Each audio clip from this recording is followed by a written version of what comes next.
আমিও তো মাছে ভাতে বাঙালি। মাছ ছাড়া আমার একদিনও চলে না, শুধু নিরামিষ দিনগুলো বাদ দিয়ে। আজকে তোমাদের সঙ্গে দারুণ একটা রেসিপি শেয়ার করব, তোমরা দেখতে থাকো। আর এর জন্য লাগবে পমফ্রেট মাছ। আর আমার বর খুব ভালোবাসে পমফ্রেট মাছ, তাই বাজার থেকে ও পমফ্রেট মাছ নিয়ে এসছে। আমি সেটা লবণ হলুদ দিয়ে একটু লেবু দিয়ে ভালো মতন মেখে ভেজে নিয়েছি। আর বন্ধুরা, সাবধানে ভাজবে, একটু তেল ছিটকায়। নিজের অভিজ্ঞতা থেকে তোমাদেরকে বলছি, যেহেতু তোমরা বাড়িতে ট্রাই তো করবে অবশ্যই। আর তার জন্য আমি নিয়ে নেব, আজকে মাছটা রান্না করব বেগুন দিয়ে। তার জন্য এই সাইজের একটা বেগুন নিয়ে নেওয়া, নেওয়ার পরে সুন্দর করে এটা কেটে নেওয়া। আর জানো তো, আমার কপালটা খুবই ভালো, এর জন্য বেগুনে না পোকা পড়েছে। শুনেছি নাকি পোকা বেগুন খাওয়া নাকি ভালো, কারণ ওই বেগুনের স্বাদটা কম পড়েছে। যাই হোক, একদিন স্বাদ ছাড়া সবজি খেলাম, তাতে একটু উপকারই হলো। পোকাগুলো বাদ দিয়ে আমি বেগুনটা নিয়ে নিয়েছি। অনেকে হয়তো পুরোটাই ফেলে দাও, কিন্তু আমি ফেলি না, যেটা সত্যি কথা। পোকাটা বাদ দিয়ে বাদ বাকি অংশটুকু আমি নিয়ে নিয়েছি। এই বেগুনটা কাটা হয়ে গেছে। এবার আমার লাগবে দুটো একটু বড় সাইজের পেঁয়াজ। পেঁয়াজটা সুন্দর করে আমি কুচি কুচি করে কেটে নেব। পেঁয়াজ কাটতে গিয়ে আমার তো নাজেহাল, একদিকে চোখ দিয়ে জল পড়ছে, মনে হচ্ছে না বর আমাকে কত না বকেছে।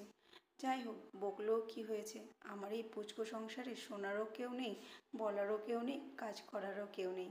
আর আরেকটা লাগবে টমেটো। সুন্দর করে মিডিয়াম সাইজের দুটো টমেটো নিয়ে নিও। ওই যে বললাম কপালটা বেশ ভালো আমার, একটা টমেটো কাটতে গিয়ে দেখি আধে গিয়ে, তার জন্য আরেকটা টমেটো নিতে হয়েছে। আর লাগবে ধনেপাতা।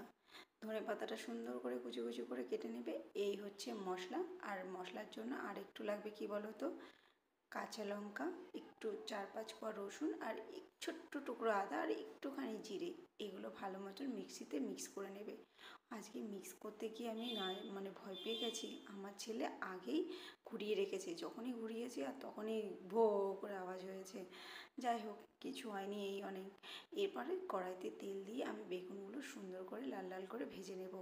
আর বেগুনটা ভাজা করে নিতে হবে, নাহলে কাঁচা কাঁচা ভাব থাকে। বেগুনটা ভাজা করে তুলে নিয়ে এবার আমি অল্প তেল দিয়েছি কড়াইতে, দিয়ে পেঁয়াজটা হালকা ভেজে নিয়ে টমেটোটা দিয়ে দেবো। আর আমি একটু হেলদি খাবার খাই, কারণ তেলটা একটু কম দিই। আমি কোনো ভিডিওর উদ্দেশ্যে মানে রান্না করি না, আমি নিজেই হেলদি খাবার খাই, সেটাই জাস্ট মানে তুলে ধরি। আর তোমরা পারলে একটু তেল কমই দিয়ে খেও। আমার চেষ্টা করি, কারণ বেগুনে অনেকটা তেল টেনে নিয়েছে, তাই তেলটা কম দিয়ে রান্না করেছি। নিজেরা খাবো, হেলদি খাবো, ভালো খাবো। মশলাটা কষিয়ে কাশিয়ে নিয়ে একটু জল দিয়ে হালকা বেগুনটা দিয়ে দিয়েছি। বেগুনটা দিয়ে হালকা কিছুক্ষণ কষিয়েই জল দিয়ে দিয়েছি পরিমাণ মতন। আর জানো, ফোনটা আমাকে ধোঁকা দিয়েছে। এত